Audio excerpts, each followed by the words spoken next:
myself wondering, how did this happen? So when I was young, I didn't really know what I was going to do when I got older. People kept asking me, but then eventually I thought that the idea of inventing things would be really cool. And the reason I thought that was because I read a quote from Arthur C. Clarke, which said that a sufficiently advanced technology is indistinguishable from magic, and that's really true. If you go back, say, 300 years, the things that we take for granted today you'd be burned at the stake for.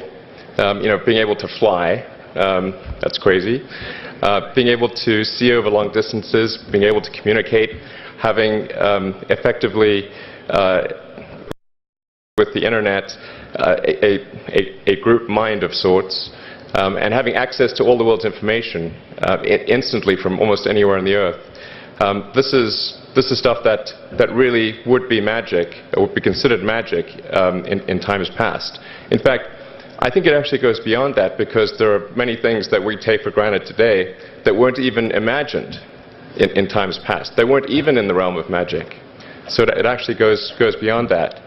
So I thought, well, if I can do some of those things, basically if I can advance technology, then that's like magic, and that would be really cool. And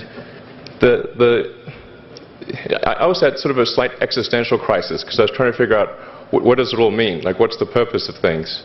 And I came to the conclusion that if we can advance the knowledge of the world, if we can do things that expand the scope and scale of consciousness, then we're better able to ask the right questions and become more enlightened, and that's really the only way forward.